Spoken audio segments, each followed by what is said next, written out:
Histoire qui fait que l'homme progressivement cesse d'être un homme pour devenir un objet et devenir un artefact. Et Un surhomme, une sorte de surhomme. Un objet, parce que la seule chose qui est immortelle, c'est l'objet. Nous sommes mortels, la table ne l'est pas. Et donc la seule façon de devenir immortel, c'est de devenir un objet.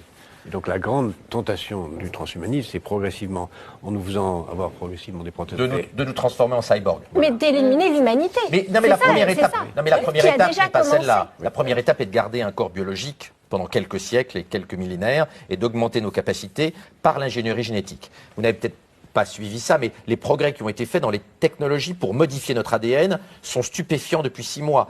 La semaine dernière, on publiait la réussite d'une expérimentation avec 62 manipulations génétiques sur une cellule. 62 manipulations génétiques. Notre capacité à changer notre ADN, à changer nos chromosomes, va être totalement illimitée et à coût très bas dans les décennies qui viennent. Parce que le coût des manipulations génétiques est en train de s'effondrer comme le coût des microprocesseurs. Nous avons une croissance explosive de notre capacité à changer notre nature biologique dans les décennies qui viennent. Et ça va être révolutionnaire. Cette révolution du vivant, c'est la bombe atomique du XXIe siècle. Donc la science va sauver le monde. C'est une vraie déflagration. Non, elle va le changer. J'ai pas compris.